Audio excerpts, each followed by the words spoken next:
tash për tash s'kam diçka tre, me ju thonë, kështu që besoj pas kësaj seance do t'ju drejtohet ose sekretari ose sekretarja e partisë. Do të pas leximit ose pas formën e juaj, a mund të ketë ndonjë ndryshim sa i përket çështjes së votimit? Më falë edhe një herë se nuk e kuptoj. Po. Qëndrimit pastaj kur veç ta lexojnë dhe jep opinionin kushtetues. Ne normalisht çdo herë i kemi respektuar dhe i respektojmë vendimin e gjykatës kushtetuese dhe pavarësisht ato na pëlqejnë as na pëlqejnë, ato duhet respektuar dhe ashtu kemi vepruar gjithmonë dhe normalisht edhe të njëjtin do ta respektojmë. Zoti Tahiri, për dallim nga seanca e kaluar kësaj here keni ardhur me pagat që i keni marrë dje, konsiderohet që ju ka ndalë, a mendoni që i meritoni rrogat e këtij muaji?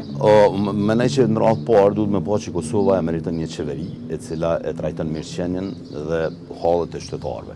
Ju e shihni që sot në krye të detyres i kemi disa njerëz të cilët nuk mendojnë për qytetarët dhe për hallet e tyre, përkundrazi u kanë vendosur lakun fyt edhe atyre bizneseve që e bojnë barën kryesore në sektorin privat dhe besoj që ne jemi sot këtu pikërisht për të arritur me çuk të qeverinë shpejt dhe me sjellë një qeveri e cila është në krye detyres dhe që arrin me i trajtu problemet e qytetarëve.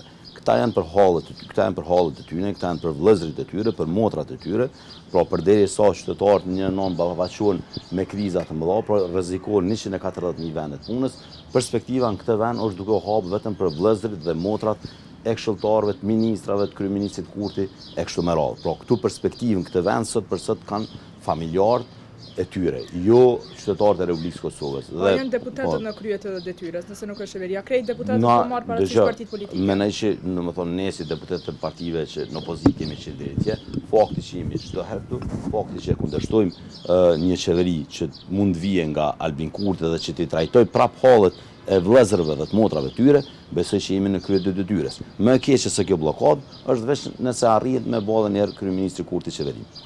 Faleminderit.